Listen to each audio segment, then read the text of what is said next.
This week on the show, have the Celtics completed their roster? The final piece to a potential championship team may be locked in. Plus, we talked to Brian Scalabrine, who knows a thing or two about Celtics and championships, and why has All-Star Weekend gotten so stale? All that and more coming up. Calling It starts right now.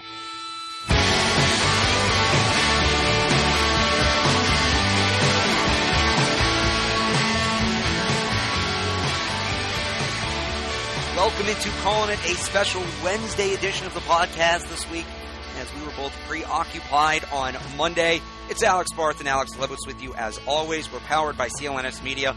This is a little neat, Lebowitz, not only on a Wednesday, not only on an afternoon. We are on location at Lasher Park, home of the Lowell Spinners, up in the press box. We are. I got to come today and check out the game, and this is my first game of the year, of course. 980 WCAP is the official broadcaster of the Lowell Spinners. We do every game home and away. John Leahy does a great job. So I have the credential. I can come anytime I want to.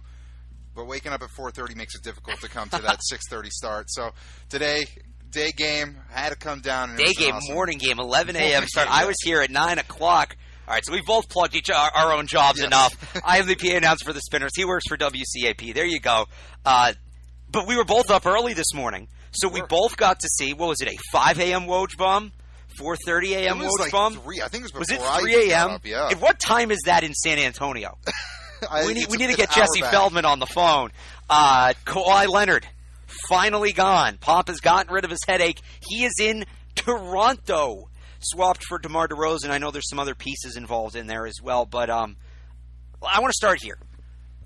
We've talked about the NBA as kind of a middle school cafeteria kind of league, right? There's a lot of emotions. It is friendships and enemies and frenemies and all that.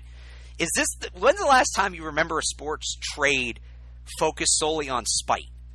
Everybody involved, both players, the teams, the coaches. Because remember, DeMar DeRozan was kind of ruffling some feathers up in Toronto too. So it feels like this whole thing is not a really balanced trade. Everybody involved just hated everybody. Yeah, I mean, a trade done out of spite. I'm sure Belichick has one or two in his day. But not this blatant. Like, okay, I could go back to the Montreal Canadiens trading Patrick Waugh because he didn't speak French, or I guess you go more recently PK Subban. But I mean, if Kawhi's healthy, he's a top 3 player in the league. But is it really shit? Because that is the running joke on Twitter. Where do you want to go? L.A. All right, let's send you to Canada instead. Like that is funny. But let's look at it realistically. This is a Toronto Raptors team that was the number 2 team in the Eastern Conference this past season. They're very deep. They got a great squad, and they're going to be a competitor in the Eastern Conference. So it's not shipping him off to a team that was bottom of the league. It's also a team that's perennially a joke. They never win in the playoffs. They just fired their head coach, who was coach of the year. Yeah, he's going to be the guy. I know people think Kyle Lowry is close to DeRozan's level. I don't think he is. I think he's wildly overrated. So can Kawhi go win on his own without Popovich, without a supporting cast? And yeah, win a little bit in the East, but I think basically what this Pop saying is, you want to go to the warmest, most party-friendly city in the NBA, go to the coldest, and try to beat the Celtics. And another thing, Toronto's not a bad city. Toronto's a really nice city, and it's fun. Drake lives there. Come on. But here's the thing. Will Drake get along with Kawhi Leonard? Oh, definitely not. They're completely different people. The fact that Kawhi Leonard wants to be in Los Angeles, I think, it like messes with my mind, because he does not strike me as that type of person. But anyway. Well, I think it's more about LeBron than the city itself. That's true, obviously. And he's not going to stay. He's not committed to Toronto. But that could change. He has 1 year left in the player option. Like Paul George, exactly. So maybe he stays. Who knows? This does make them better, though. It is a net positive for the Raptors. That said, they don't pose much of a threat to the Celtics. So you think this makes the Raptors better? Well, okay, yes. This year it makes the Raptors better. But again, DeMar DeRozan, the choker he is in the playoffs, excellent player. Excellent player. He's on a 3-year contract. Kawhi Leonard probably is going to bail at the end of the year. So does this really make Toronto better outside of this season? They gave up 2 years of control on DeMar DeRozan to try to win in a year that, let's be honest, even with Kawhi, they're still probably not even getting to the finals. No one's going to go to Toronto for DeMar DeRozan. And the Celtics are going to be good for the next 5 to 10 years, and the Sixers are going to be good for the next 5 to 10 years. The Raptors, they need to act with desperation, don't they? But desperation this year, why not trade DeRozan for picks? Why not trade DeRozan for somebody who's going to help you more long-term than a guy who's going to be there 1 year and then leave for nothing? Unless Toronto's going to deal him at the deadline, I don't really see what their end game is in this trade other than getting rid of DeMar DeRozan. And maybe that was it. I don't know. Again, that's my point off the top. I think that was it. Then maybe what it is they just are not realistic about where they're at. And I agree with you. I don't think this is a move that puts them over the top in a sense that they are a legitimate finals contender. I don't think they're going to be a legitimate challenge to the Celtics. But maybe they do think so. So it's going to be interesting to see it play out because there's going to be growing pains there in Toronto. It's just a matter of whether or not they can convince him to stay long term, and I think that's part of the appeal for the Raptors. That said, I don't think it's that bad of a deal. I get it. DeRozan wasn't going to win you anything. We've seen what he can do in the playoffs. Nothing that impressive. Kawhi has been good in the playoffs in the past, and maybe at the very least they look at it as a short-term option to try to contend now. Let's get into the other big NBA story from today, a little bit more local, a lot more local. And that is that Marcus Smart was disgusted Marcus Smart, hurt Marcus Smart that the Celtics hadn't reached out to him. That was the report. Then we see him all chummy with Brad and Danny at Summer League. Sounds like there's at least some numbers on the table now. Something maybe, I almost said imminent. Long yes. day. Imminent. Looks like it's going to be 4 years. And there's been varying reports anywhere. It sounds like from anywhere from 46 to 52 is the 46 to 52 is the range. So that's anywhere from what, like 11 to 14 per? 11 to 13. Something like 11 to 13. And I think a little over 11. Yeah. I said on this show a couple months ago, I think it may have been during the playoffs, that my ideal contract for Marcus Smart was anywhere 12 to 14, 4 years. I was willing to go as high as 15. I know there's some people who are upset about the years, and I just don't understand. I don't understand why you don't want this guy for 4 years. I made this point before, but I'll make it again because clearly people don't understand. How many times are the Celtics going to meet the Warriors in the finals in the next 4 years? I'd say at least twice. Yeah. I'd say probably more than one time. Marcus Smart defends Steph Curry like nobody else can. In their last 4 games against the Warriors, the Celtics, the 3 games with Marcus Smart, Steph Curry scored a combined 48 points. The 1 game without Marcus Smart, he scored 49. Scal said it. You'll hear him say it later on in the show. It's going to be tough to beat the Warriors even with Marcus Smart. Without him, it's impossible. So I'm all in on 4 years. I think they got good money. Doesn't seem like he's going to be too upset. There's going to be too much ill will about the deal, maybe taking a little longer than it should have or a little longer than he'd like it to. But if the Celtics can lock this in at this money, look, they're bringing back their own player. You can't say, oh, what an addition. But if they really do want to win a title this year, not just coast through the East and get curb stomped by the Warriors like LeBron did. If they really want to be a serious title contender, they had to make this move, and they got it at good dollar value. For the role that he plays and for the money that he's going to get, I don't think the Celtics can do better. I don't think there's a better acquisition. What was it? Levine got 4 over 80. He got a lot of money. And I think Marcus Smart, now they're completely different players, but let's just talk overall on 2K. Overall, what they bring to your team, what they mean, I don't think Zach LaVine is $30 million better than Marcus Smart. Oh, no chance. And especially with what Marcus Smart. The thing with Marcus Smart is he can't be your best player. He needs to be on a team like the Celtics where he can come off the bench and be that elite defender and shut down whoever the best guard in the other squad is. Right. A crappy team couldn't sign Marcus Smart because it wouldn't matter. There's maybe 5 or 6 teams that would make sense for Marcus Smart to go for.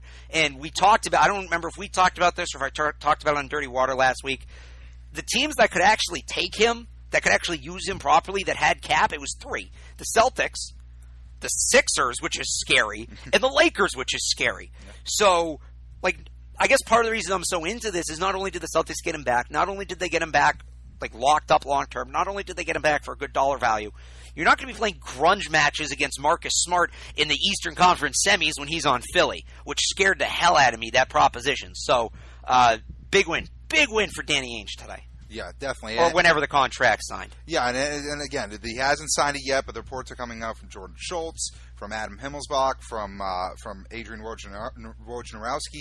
So it seems like it is going to be a done deal. And I don't know how you can complain about it.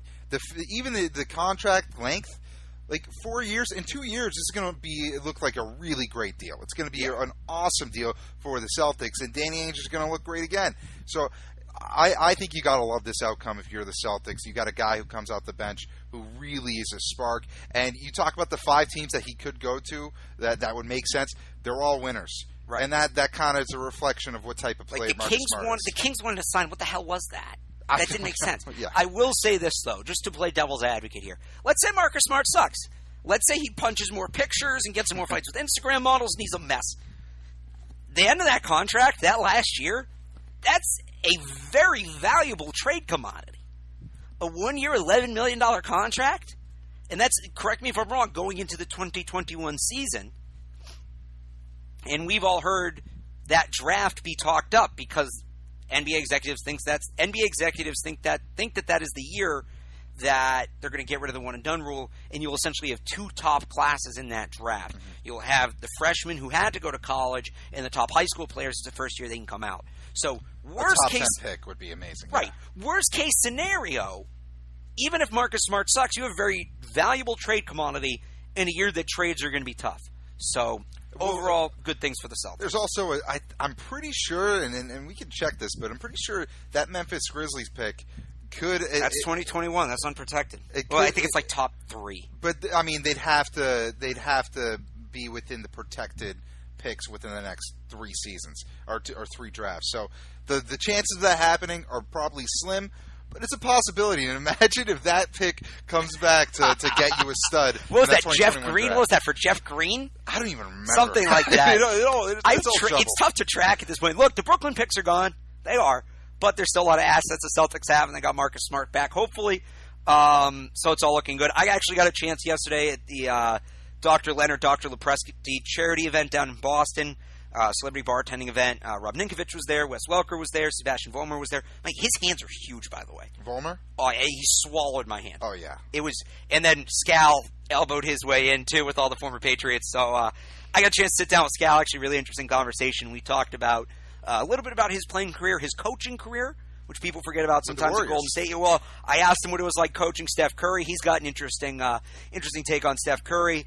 And again, of course, what the Celtics have coming up. We also touched on something we've talked about on the show, Lebowitz. The Big 3 League, Ice Cube's Big 3 League. Oh. So all that in the next segment, my conversation with Scal. And then we will be back. You know we got to talk about the All-Star Game. Keep it here. You're listening to Callin' It, powered by CLNS.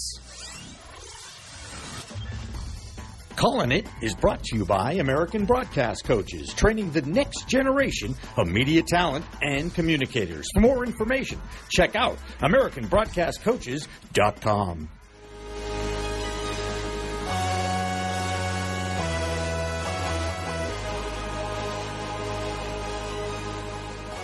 Alex Barth here with Brian Scalabrine, former Boston Celtic, currently with NBC Sports Boston. And Scal, I want to start there. When it goes to from playing for a team to covering a team, and you made that transition pretty quickly, what was the strangest thing for you? What was the most unexpected thing from going to being a guy in the locker room to the guy in the media scrum? So I kind of did it twice, right? The first time I did it, a lot of those guys were my teammates, right? I was playing with Garnett and Pearson. Those guys were there.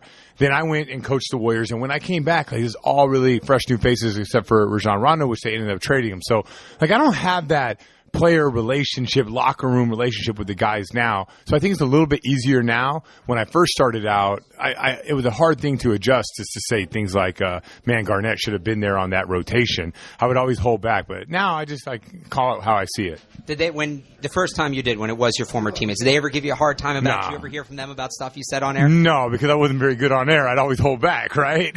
But now I don't. It's just you got to be honest. You got to be who you are. And if you see something, you got to say it, because that's going to lead to something else that happens down the road. And it could be the whole identity of the game, could be defensive rotation. And if you hold back in the first quarter, it's kind of hard to turn that back on later, right? So from there, I sort of adapted to, I'm going to treat it like a coach, and I'm going to look at things that the coach would try to point out when we're watching, and people at home as well, the viewer. There are things that have to be done in order to win basketball games, to win championships, and I'm trying to point that out, and not in a negative way, but just to inform people. It's maybe not always how you see it with the guy who's scoring. It might be someone else's fault on the weak side.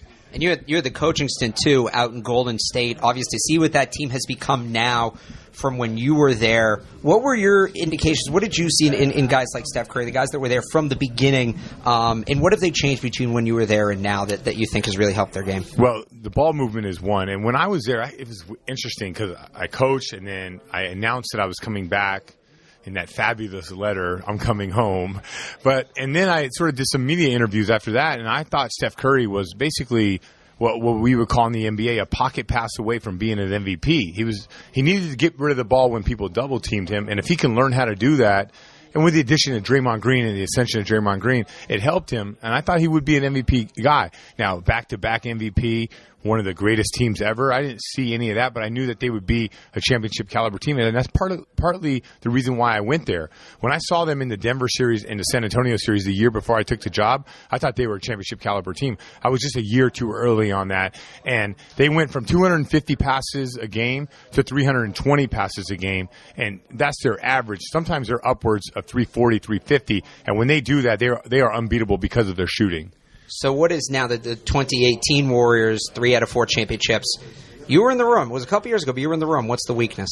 Well, I think it's complacency. I think for Steph Curry and I think more than anybody, whether he gets bored with the game or he gets complacent out there during times where he gets loose with the basketball, like that could be their downfall, even though to me it keeps him loose in his ability to go on those runs or to be, 1 for 9 from the field and then hit that shot with 56 seconds to go in the NBA Finals in Game 3. Maybe that's what allows him to be great, is his ability not to put too much pressure on himself. But sometimes they get a little loose with the ball, and if you can take advantage of that off of turnovers, then you can go and end up beating them, but it's going to be tough. And, I mean, we know how strong the Celtics are defensively, and that seems to be the matchups that's lining up that we could see next May and June, the Celtics and the Warriors.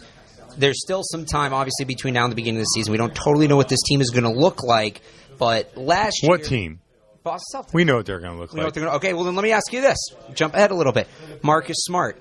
Does this team need him back? How bad does this team need him back? To win a championship? To win a championship. Yeah, I think they need him back. I don't think they can win without him. I don't even know if they can win it all with Marcus, right? Like, beating the Warriors is a tough thing to do, but if I'm going against the Warriors, I want Marcus Smart on my team. You need defensive versatility against those guys because of all the different players that they have. You got to have Marcus on your team.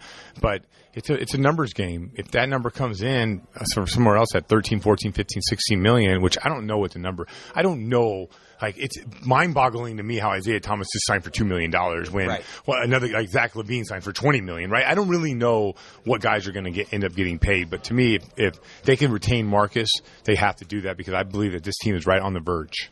If they don't, do you see another guy maybe that slipped under the radar in the last couple of years? For instance, when Avery Bradley left, the defensive presence became Marcus Smart. I don't see. Is there another guy you're in the asking. pipeline? Don't ask me like the underrated question or another guy because I know that these guys were going to be good. Like I knew Terry Rozier was going to be good. You know, like he's a guy that has to do more defensively. Jaylen Brown, he developed on the defensive end. The Jason Tatum thing was mind-blowing for a rookie. I would say the same thing about Donovan Mitchell over in Utah. Like this team has exactly what they need. No Kyrie, no Gordon Hayward. They were a couple possessions away from going to the NBA Finals.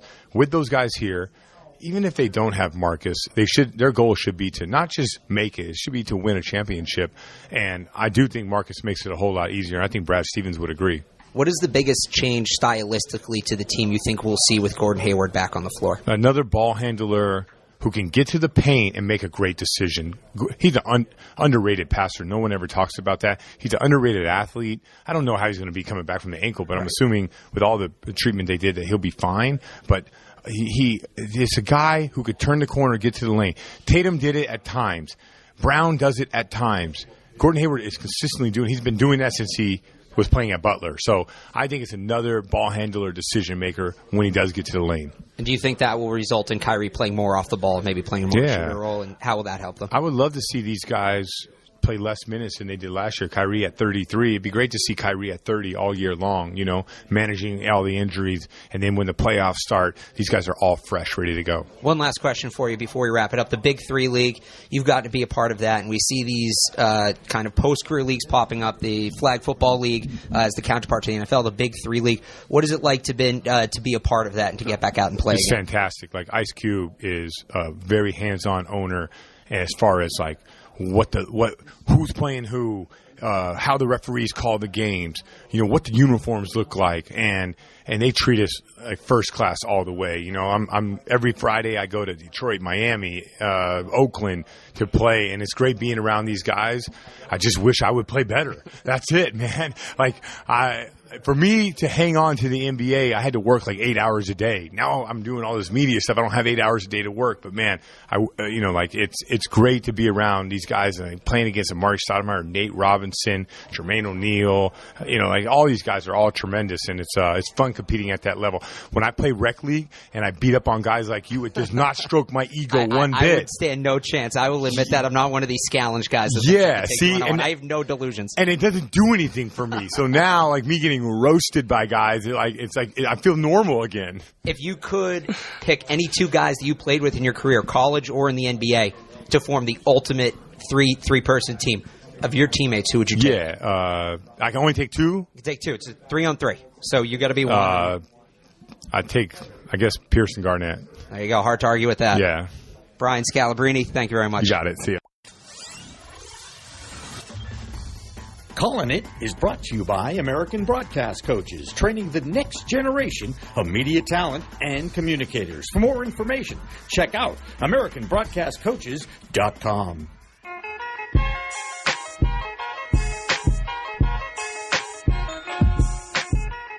Welcome back to the Callin' It podcast. Alex Barth and Alex Lebowitz. Thanks to Scal for sitting down with me yesterday. Thanks to everybody who talked to Leonard and everybody who set that event up. It really was a great time. There's more clips. Like I talked about, there were a couple Patriots there at the event as well. You can check those clips out. Mike Petraglia talked to them. You can check the videos out on the CLNS YouTube page, and they're all cut together as this week's Patriots Beat podcast. If you check out on Twitter, @PatriotsCLNS, you can hear all that there. So I got home from that whole event.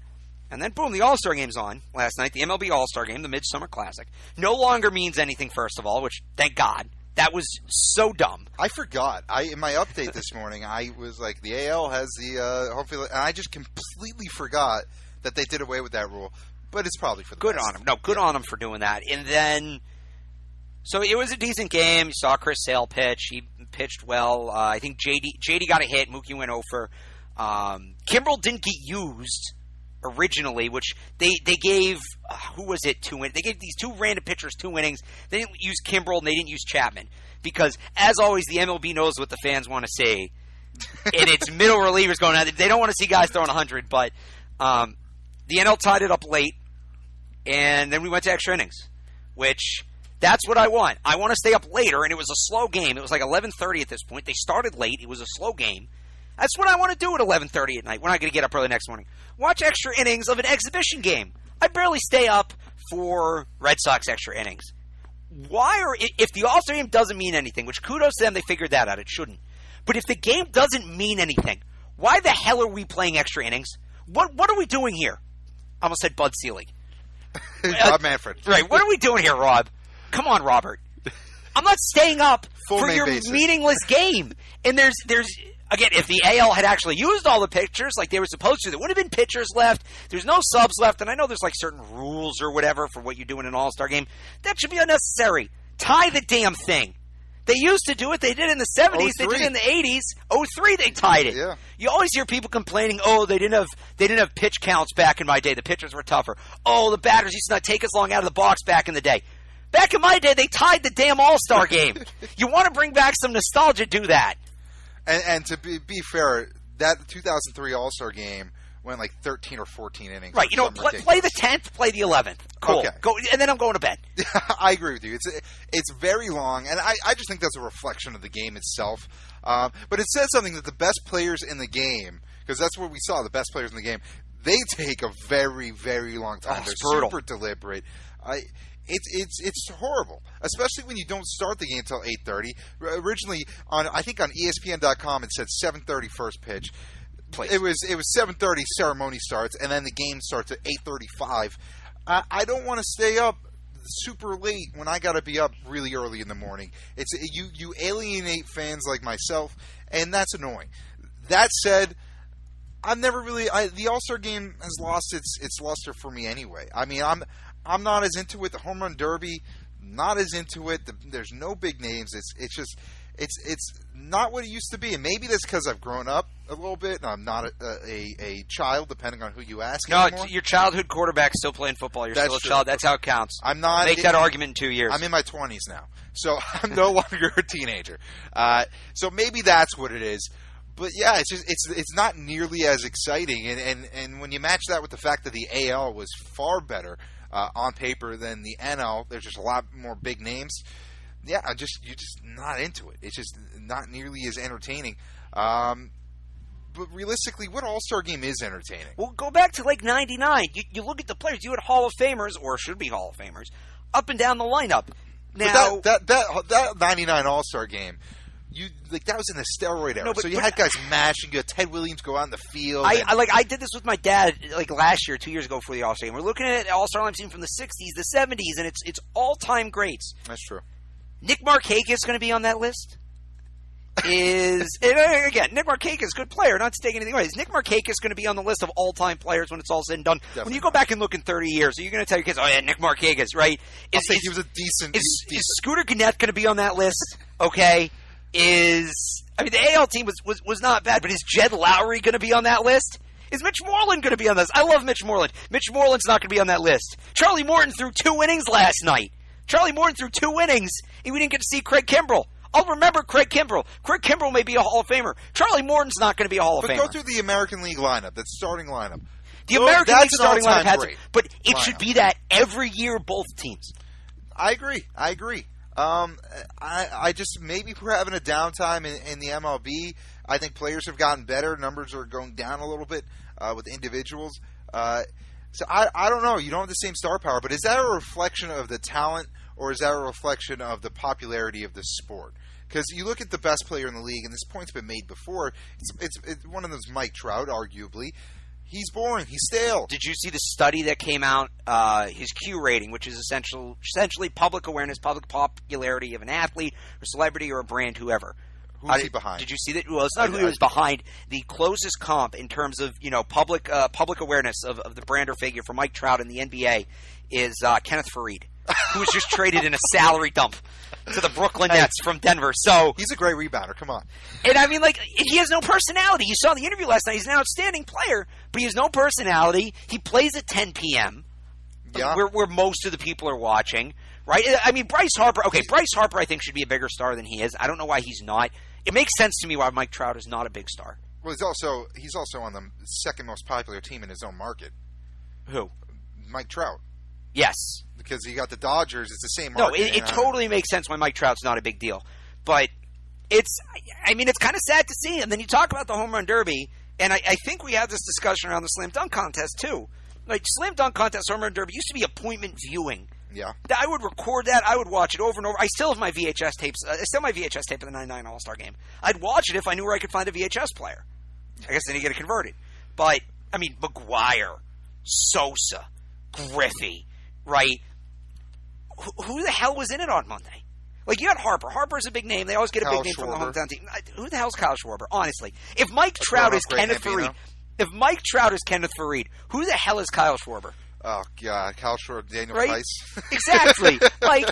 And they have the whole weird thing with the format and the rounds. No. Do you remember the year that Josh Hamilton hit like 40 bombs in a round? And it was every couple of years somebody would break the single-round record. Right, Bobby Abreu did it one year. And it was just hit the most home runs. That was all you had to do. There was no format. There was no time, whatever, blah, blah, blah. The concept that people are mad about somebody cheating in a home run derby, you shouldn't be able to cheat in a home run derby. You get the pitch, you hit the ball. That's it. You can't cheat.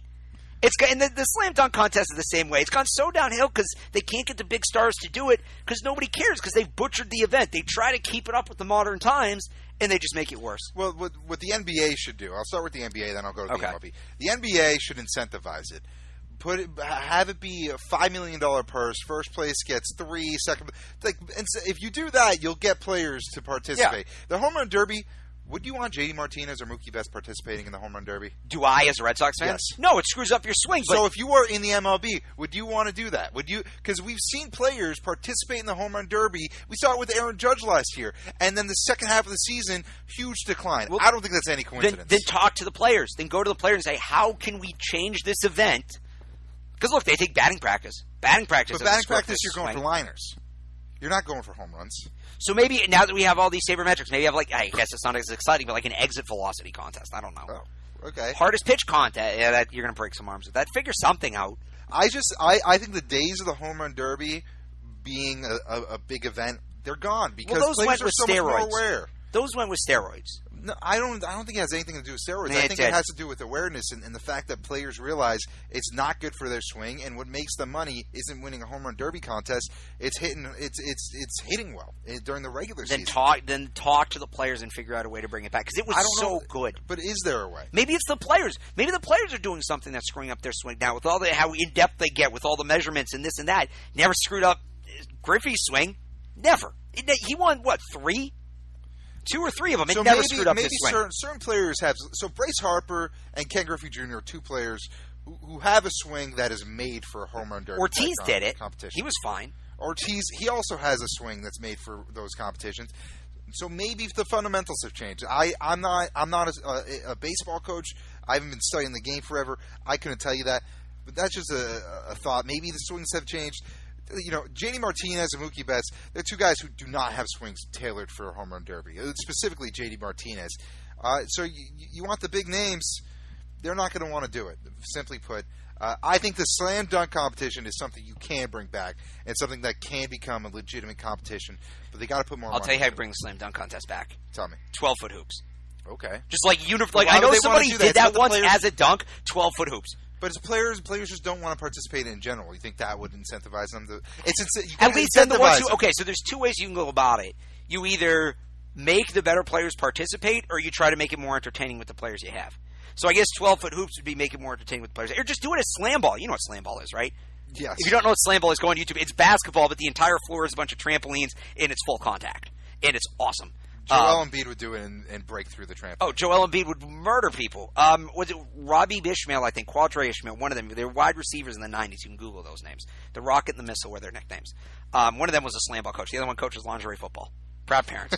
But do it as slam ball. Have a slam ball, like obviously not full contact, but have an all-star slam ball game. You know what the best event is of All-Star Weekend in the MLB? And in the NBA, actually? The celebrity game.